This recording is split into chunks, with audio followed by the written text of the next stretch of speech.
अखंडमंडलाकारं व्याप्तं येन चराचरं तत्पदं दर्शितं येन तस्मै श्री गुरुवे नमः। अज्ञानान्धस्य लोकस्य ज्ञानाञ्जनशलाकया चक्षुरुन्मीलितं येन तस्मै श्री गुरुवे नमः।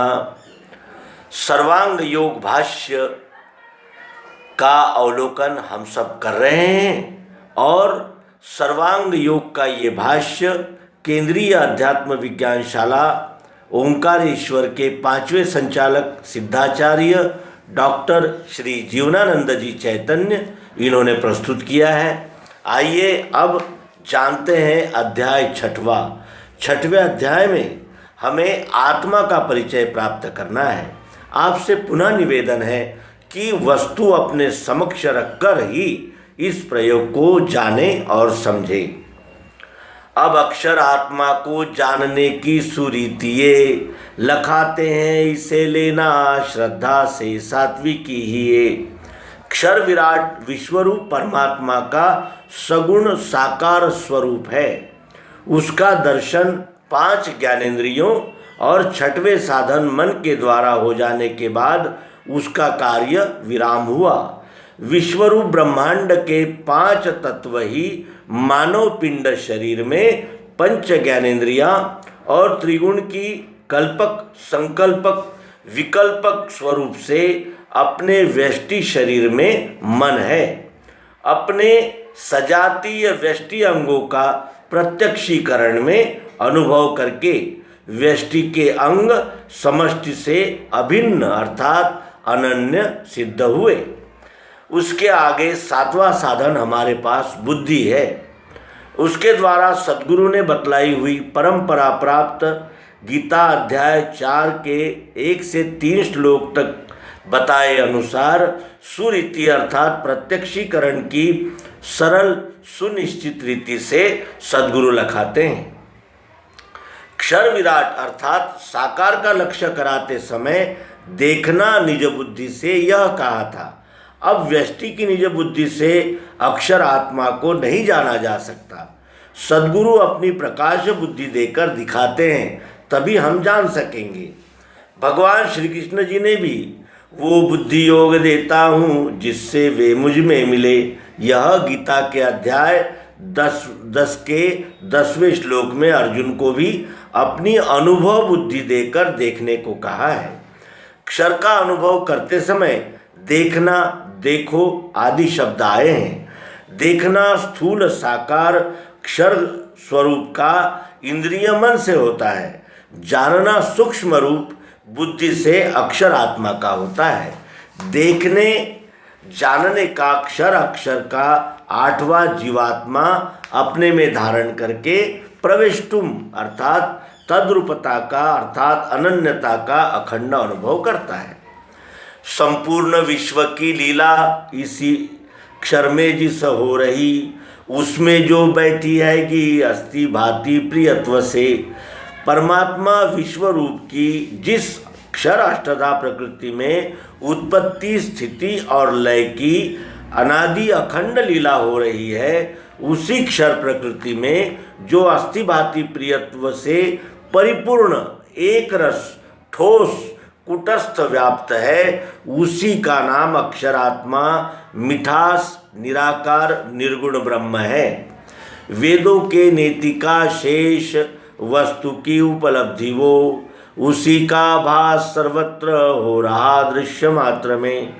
ऋक् साम यजुः अथर्व वेदों में जिसे नेति नेति कहा है, श्रुतियाँ ही वर्तमान में वेद नाम से कही जाती है, परंतु श्रुतम अर्थात सुने हुए के बाद द्रष्टुम देखना शेष रहता है। द्रष्टुम देखने के बाद ज्ञातुम अर्थात जानना शेष रहता है और ज्ञातुम के पश्चात प्रविष्टुम अर्थात मिल जाना तद्रूपता होना शेष रहता है। तद्रूपता होते ही कुछ भी शेष नहीं रहता। ज्ञानम ते हम सविज्ञानमिदं वक्ष्याम्य शेषतः यज्ञात्वा नेह भूयोन्य ज्ञातव्यम अवशिष्यते। यह गीता के 7वें अध्याय के दूसरे श्लोक में भगवान श्री कृष्ण जी कह रहे हैं, अखंड एक रस अकंप स्थिति होते ही जानना भी लय होकर अस्थि वस्तु के सिवाय कुछ भी शेष नहीं रहता। इसी को निर्विकल्प स्थिति कहा है। किसी भी प्रकार की कोई भी कल्पना शेष नहीं रहती। वेदों में परमात्मा का परोक्ष अर्थात शब्द में ज्ञान वर्णन है। इस कारण शब्दों में वस्तु स्वरूप का अनुमान होता है।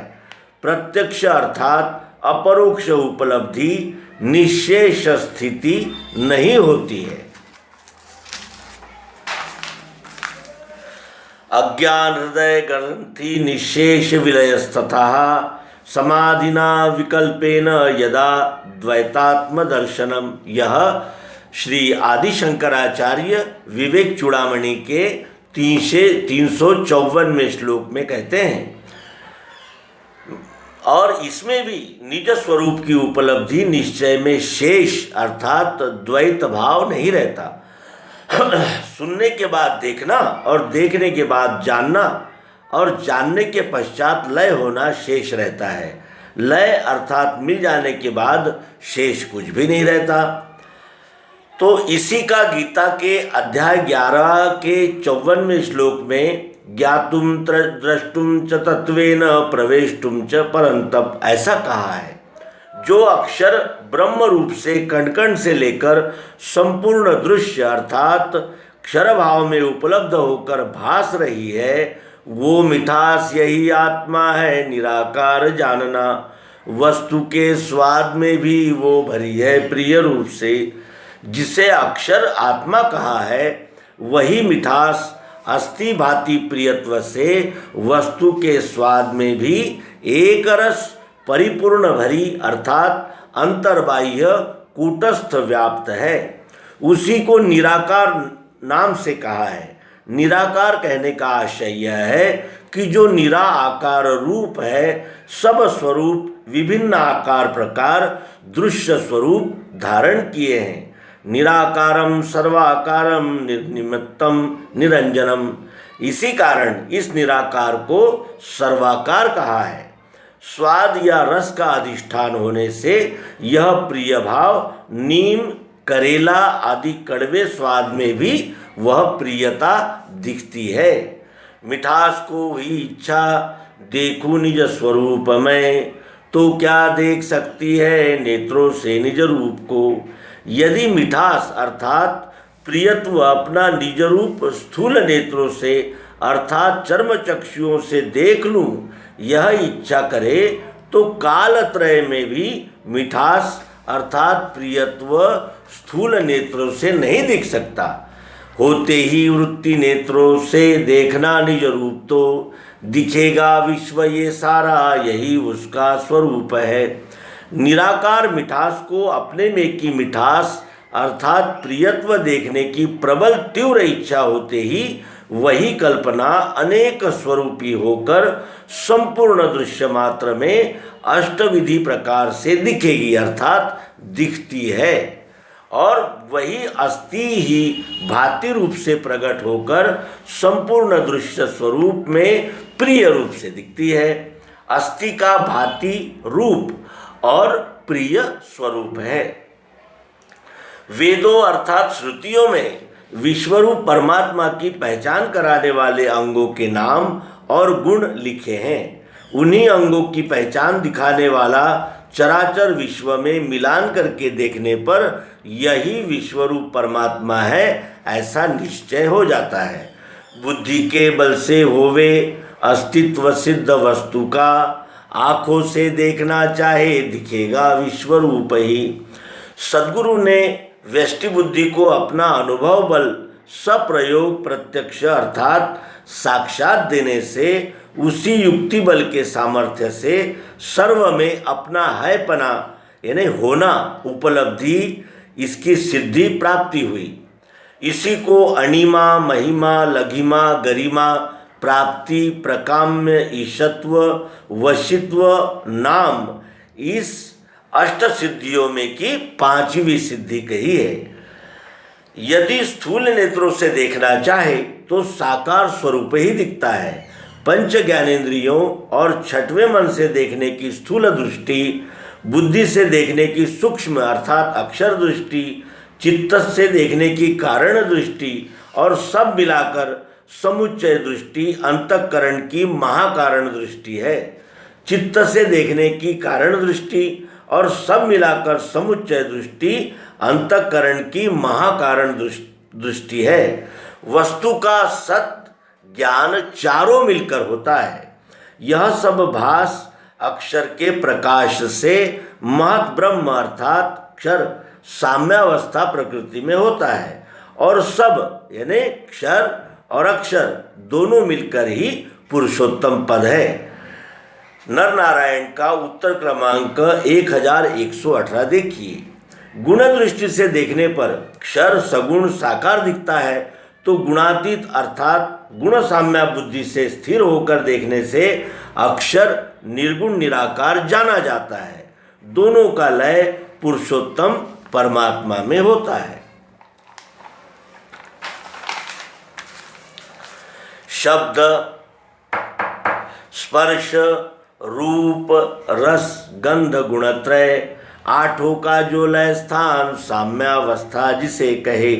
शब्द, स्पर्श, रूप, रस, गंध पांच भौतिक गुण, सत्वगुण, रजोगुण, तमोगुण, ये तीनों प्रकृति गुण, इन आठों का अखंड अर्थात विभाजन रहित जिसमें एक रूप समभाव से लय रहता है, उसे ही सांख्य शास्त्र में गुण साम्यावस्था कहा है।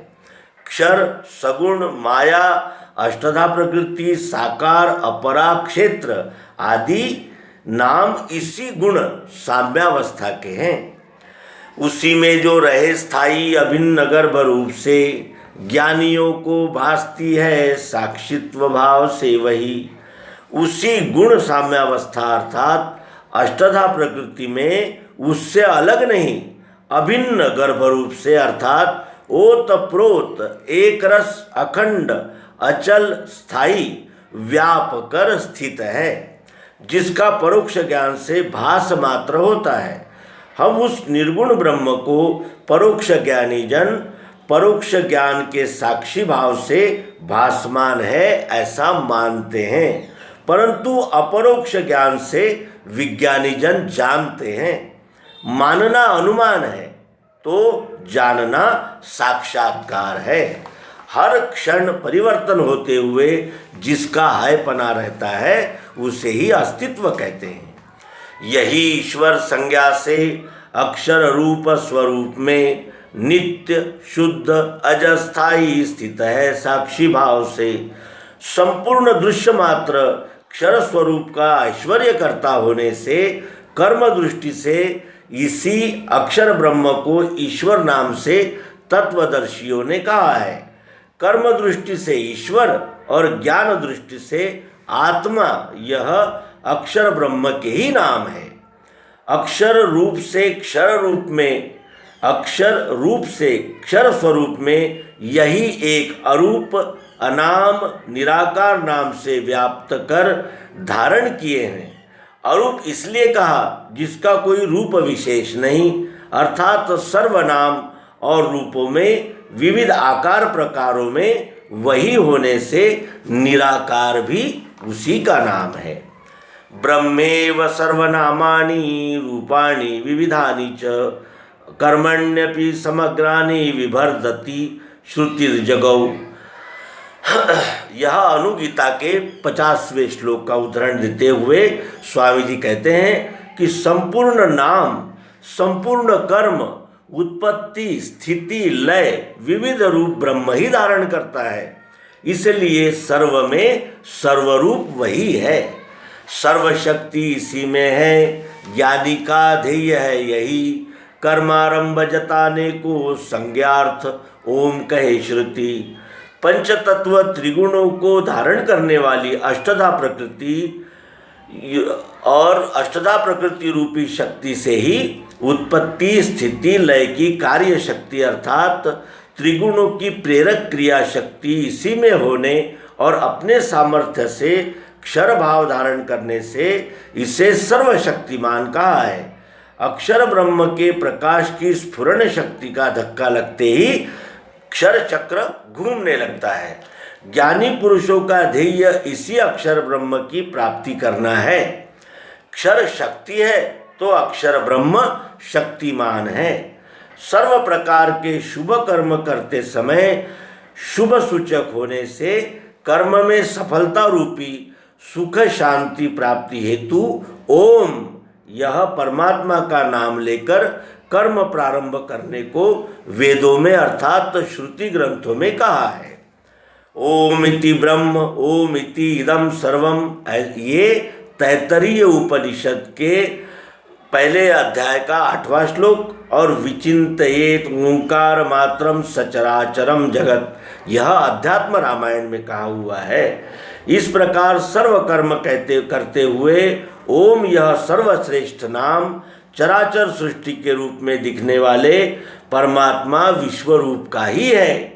इस विश्वरूप का दर्शन हो जाने से सर्व प्रकार के कर्म विश्वरूप की सेवा के लिए ही होने लगते हैं और परम सुख शांति की सिद्धि मिलती है। यहाँ अक्षर अनुभव योग नामक अध्याय 6वां का सर्वांग योग भाष्य संपूर्ण होता है। धन्यवाद। नर्मदे।